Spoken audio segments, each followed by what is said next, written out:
it is filled and overflowing with critical race theory.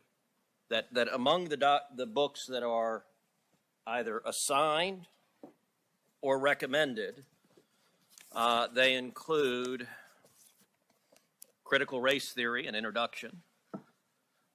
They include The End of Policing, an advocacy for abolishing police. They include How to Be an Anti-Racist by Ibram Kendi. They include literally stacks and stacks of books, and I'll tell you two of the ones that were most stunning. They include a book called Anti-Racist Baby by Ibram Kendi.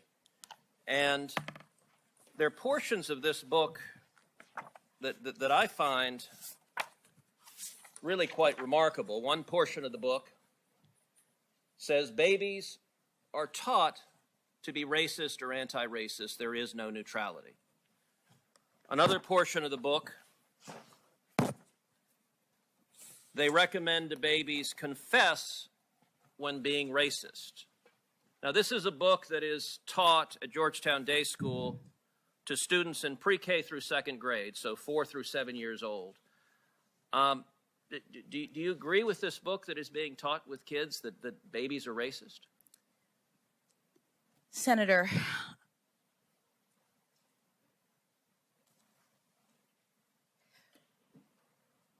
I do not believe that any child should be made to feel as though they are racist or though they are not valued or though they are less than, that they are victims, that they are oppressors. I don't believe in any of that. But what I will say is that when you asked me whether or not this was taught in schools, critical race theory, my understanding is that critical race theory as an academic theory is taught in law schools, and to the extent that you were asking the question, I understood you to be addressing public schools.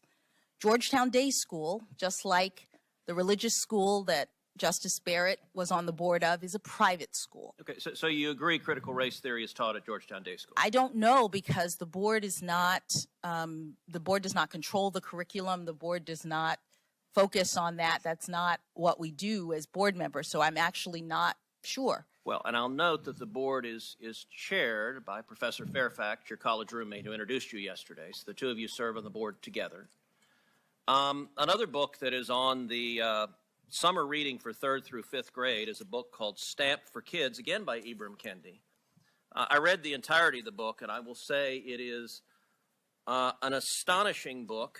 On page 33, it asks the question, can we send white people back to Europe? That's on 33. That's what's being given to 8 and 9 years old. It also, on page 115, says the idea that we should pretend not to see racism is connected to the idea that we should pretend not to see color. It's called color blindness. Skipping ahead, here's what's wrong with this. It's ridiculous. Skin color is something we all absolutely see. Skipping ahead, so to pretend not to see color is pretty convenient if you don't actually want to stamp out racism in the first place. Now, what this book argues for is the exact opposite of what Dr. King spoke about on the floor of the Lincoln Memorial. And are you comfortable with these ideas being taught to children as young as 4 in respect to the first book, as young as 8 and 9 in respect to the second book? Senator, I have not reviewed any of those books, any of those ideas. They don't come up in my work as a judge, which I'm respectfully here to address.